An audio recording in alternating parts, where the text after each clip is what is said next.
Super exciting developments around here. Look at this. Let me get a selfie with this. This is sweet. Yeah, gas meter. Pretty exciting. It's the coolest thing I've ever seen. It's progress, and not too big of a deal. They dug a spot in the ground here. Let me try to get out of the sunlight.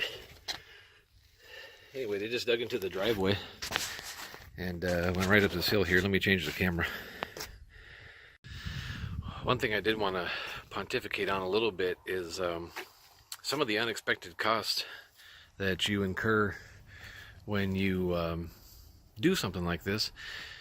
You know, you kind of imagine that you're just going to, do the tear out, and the tear out is going to go without any real expense except for maybe the disposal.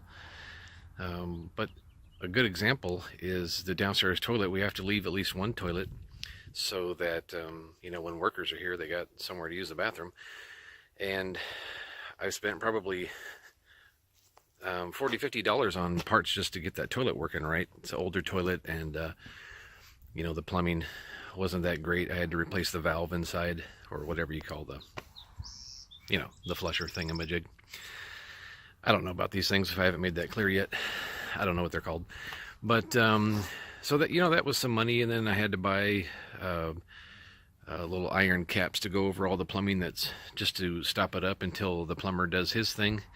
And all these things just add up into expenses that you don't really expect, but you have to account for. And I mean, if you have a strict budget, I mean, it's all part of your budget. So you have to, I don't know if you figure in slop. I guess by the time the end of this project, I'll have a good idea of what I can tell you that you might want to figure in just for miscellaneous things like that you have to do in the meantime. And it's kind of maddening because that toilet is not going to stay there. It's an old toilet. It's tiny. It's rickety. It's not in the best shape, but I had to have it working in the meantime until we get a new toilet in there. So I guess it's just all part of this process that I knew nothing about. Back at the house this morning because why wouldn't I be? Well, I'll tell you why, because Chin's coming over today. And who is Chin? Chin's the electrician. Gonna take out all this old wiring, give us some anyway, so just waiting on Chin. Gonna let him in the house. He's just gonna start ripping all the old wiring out and give us some temporary actually grounded outlet. Well, that'd be refreshing, so we have stuff to plug into while we're doing other work. And so I think that's about as far as he's gonna go, because we got some walls and stuff that we gotta move before we know where all the outlets and everything are gonna go. But let me change the camera around here. I talked about this a little bit in the first video, but this is what we got going on here, is this old knob and tube wiring. It's not Romex like what you probably have in your house, and it's not grounded. That's the big problem. You see a lot of the outlets are these really old two-prong outlets with no third prong for grounding. So for many reasons, it's obvious that that's got to go. Not kosher for electronics, in my opinion.